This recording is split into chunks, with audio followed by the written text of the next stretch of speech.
24-এর গণঅভ্যুত্থান হয়েছে, সব মা বোনরা সহ রাস্তায় নেমে গেছিলেন, নামছিলেন না আপনারা? ঠিক তেমনি মোহাম্মদপুর আমি আপনাদেরকে নিয়ে রাস্তায় নেমে আসবো যে এখানে কোনো আমার যে কলেজের প্রিন্সিপাল, এদের আজকে দেখছে কলেজের প্রিন্সিপাল স্কুলের শিক্ষকদেরকে নিয়ে আমি রাস্তায় নেমেছিলাম, ছাত্রছাত্রীদেরকে নিয়ে ছোট ছোট ছাত্রছাত্রীরা রাস্তায় নেমেছিল। কারণ এলাকা আমাদের এলাকা আমাদেরকে ভালো করতে হবে।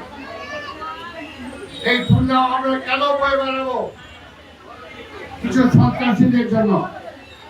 তাদের তার বিরুদ্ধে প্রতিরোধ করে তুলতে হবে, সবাইকে খেয়াল রাখতে হবে।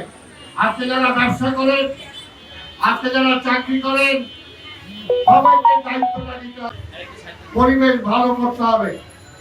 দিনে দুপুরে সন্ধ্যায় ছিনতাইকারী হবে, সবাই মিলে একটা ছিনতাইকারীকে আমরা যদি আজকে কজন মহিলা নিয়ে নামি, এলাকায় কেউ কিছু করতে পারবে? সবাই মিলে এক জন্য আমরা ভালোভাবে বাঁচার জন্য আমরা নিজেরাই চেষ্টা করতে হবে। সেই দায়িত্ব সবাইকে নিতে হবে। আমি তো বললাম আজকে খালি এই মহিলাগুলো যদি একত্র হয়ে একটা রাস্তায় নামে যে আমি এইখানে আমার এই জায়গায় কিছু হইতে দেবো না, যে আসবার সোজা বাড়ি আর ধৈরা পুলিশের কাছে, যে চুরি করবে, যে ছিনতাই করবে, যে রাজধানী করবে, কারো কোনো ছাড় নাই। যে চাঁদাবাজি করবে, কোনো চাঁদাবাজ থাকতে পারবে না। কেন চাঁদা দিতে হবে? অন্যায়, সেই কারণে সেগুলোকে প্রশ্রয় দেওয়া যাবে না। আমি আমার বক্তব্য দীর্ঘায়িত না করে আমি আবার সহ সবাইকে বলবো, এই দায়িত্ব আরো আগে আসতে হবে। যে আমাদের সাবেক কাউন্সিলর, মহিলা কাউন্সিলর আসছে, ঘরে থাকলে হবে না। এলাকাকে ভালো করতে হবে, এলাকাকে সুন্দর করতে হবে। এলাকায় থাকবো আমরা। আর বাংলাদেশের মানুষ বলবে সবচেয়ে সন্ত্রাসী এলাকা হলো আদাবর, সবচেয়ে খারাপ এলাকা হলো আদাবর। এটাকে শুনতে ভালো লাগে? ভালো লাগে না। তাহলে আমরাও বলবো, পুলিশকেও বলবো সাহায্য করতে। এবং আমি তো বলে দিলাম যে কাজ অন্যায় হবে কাউকে কোনো ছাড় নাই। তার মধ্যে মামলা দিবে, মামলা যদি না দিতে চায় আমাকে বলবে, দেখবো যে কে মামলা নেয় না। আমি আর বক্তব্য দীর্ঘায়িত না করে আপনাদের সবাইকে ধন্যবাদ জানাই। মমসহ যারা আজকে আয়োজন করেছে এবং আমাকে এখানে ডেকেছে, আমার দলের নেতা কর্মীরা ডেকেছে। আমরা সবাইকে বলবো, এক যদি কার মধ্যে কোনো অসুস্থ কিছু থাকে শুদ্ধ হয়ে যেতে হবে, ভালো হয়ে যেতে হবে, না হলে কিন্তু কারো কোনো মাপ নাই। পরিষ্কার।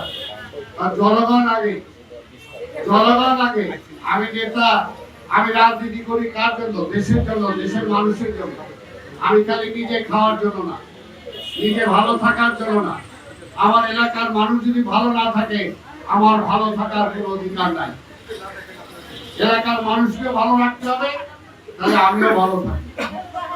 আপনাদের মা বোন আজকে যারা আসছেন, আপনারা আমার জন্য দোয়া করবেন, আমার নেত্রী এবং খালেদা জিয়ার জন্য দোয়া করবেন, আমার নেতা তারেক রহমানের জন্য দোয়া করবেন। আল্লাহ যাতে আমাকে সুযোগ দেয় আপনাদের পাশে দাঁড়ানোর। আর কোনো কিছু আল্লাহর ইচ্ছা ছাড়া হয় না। সেই কারণে আল্লাহর কাছে দোয়া করবেন যাতে এই এলাকাটা আমরা ভালো করতে পারি। এবং আপনাদের যে সমস্ত অভাব অভিযোগ আছে সেগুলো যাতে মোচন। যদি আমরা শুরু করতে পারি তাহলে হবে না কেন? হবে না কেন? হইতে হবে। আপনার সন্তানের পড়াশোনার ব্যবস্থা হইতে হবে, তাকে স্কুলে যাওয়ার ব্যবস্থা করতে হবে, তাকে কলেজে পড়ার সুযোগ দিতে হবে, অন্যান্য যে সুযোগ আছে সেগুলো দিতে হবে। আমার সন্তান যে সুযোগ পাবে আপনার সন্তান একই সুযোগ পাবে।